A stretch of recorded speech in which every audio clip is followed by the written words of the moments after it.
ერთადერთაებ ჩანს გოლები ჯაჭვის პერანგის. არქეოლოგებმა რუსთავის სასახლის ნანგრევებში ორი ჯაჭვის პერანგი აღმოაჩინეს. ერთის მიწიდან ამოღება მოხერხდა, მეორე კი ჯერჯერობით ისევ მიწის ქვეშ დარჩება.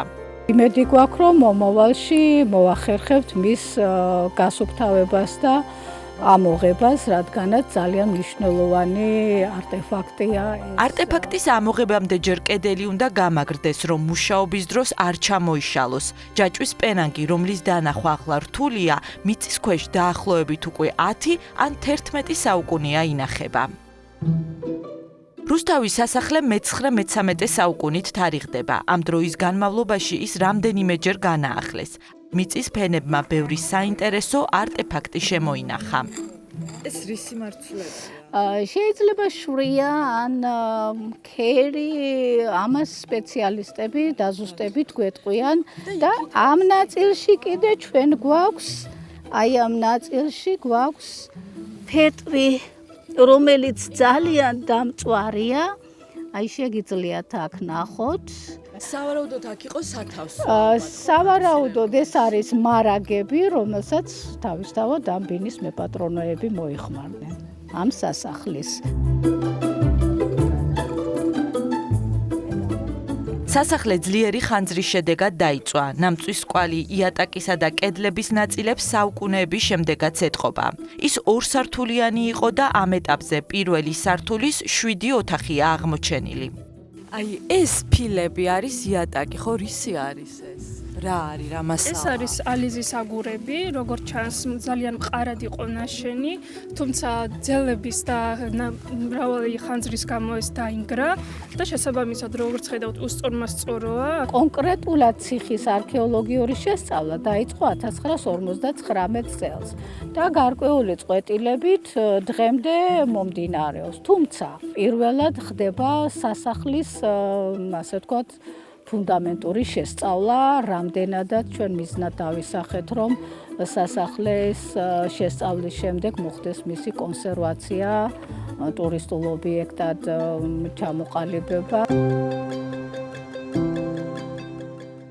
ვიდრე ეს ადგილი ტურისტებისთვის გაიღება, არქეოლოგებს კიდევ ბევრი სამუშაო აქვთ ჩასატარებელი. სასახლის გარდა ეს ტერიტორია სხვადასხვა საუკუნის კიდევ ბევრ ნაგებობას და სამარხს ინახავს. როგორც ირკვევა, აქ ადამიანი პირველად ძველი წელთაღრიცხვით მე-20-მე-19 საუკუნეში, ანუ შუა ბრინჯაოს ხანაში დასახლდა და მე-18 საუკუნის ჩათვლით ცხოვრობდა.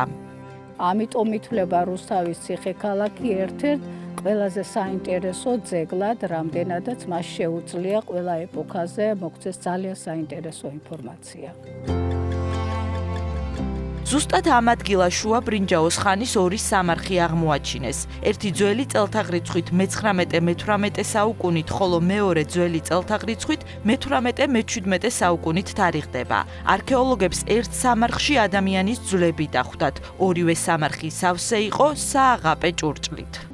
სააღაპე ჭურჭელი ნიშნავს, რომ ძველი ადამიანების რწმენა წარმოდგენით იმ ქვეყნადაც ჭირდება ადამიანს საკვები, საგზალი. იყო როგორც ცხოველური ნაშთები, ასევე იყო კაცვის ზეთის ნაშთები იყო, ნიგოზი იყო, წაბლის ფრაგმენტები იყო, თლიანი ცხვარიც იყო და მსხვილფეხა საქონლის დიდი ნაჭრებიც იყო დადასტურებული. ანუ მთელი სამარხი იყო აი ამ სააღაპე საკვებით დახუნძლული, ასე ვთქვათ. თქვენ თქვით, რომ ერთში იყო ადამიანის ძვლები, მაგრამ მეორეში არა. აი რატომ ხდება ესე, რომ იქვე გვერდიგვერდ ერთში იპოვეთ, მეორეში არ არის? ამის თაობაზე ორი ვერსია არის. ერთი არის, რომ შუა ბრინჯაოს ხანაში ჩვენ გვაქვს სამარხები, სადაც მიცვალებული არ დასტურდება.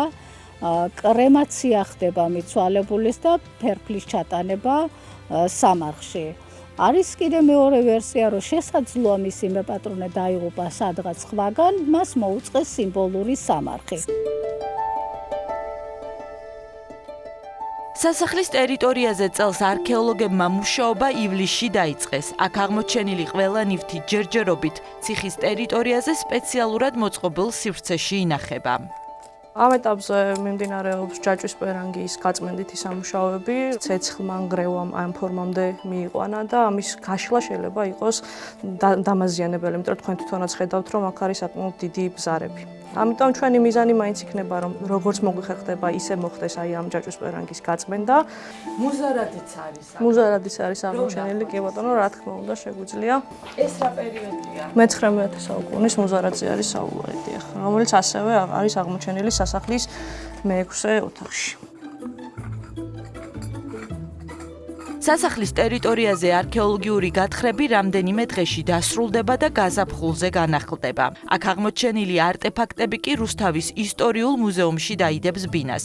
თუ მუზეუმს ესტუმრებით, სასახლეში და მის ირგვლივ სხვადასხვა დროს ნაპოვნ ნივთებსაც დაგათვალიერებინებენ და საინტერესო ისტორიებსაც მოგიყვებიან.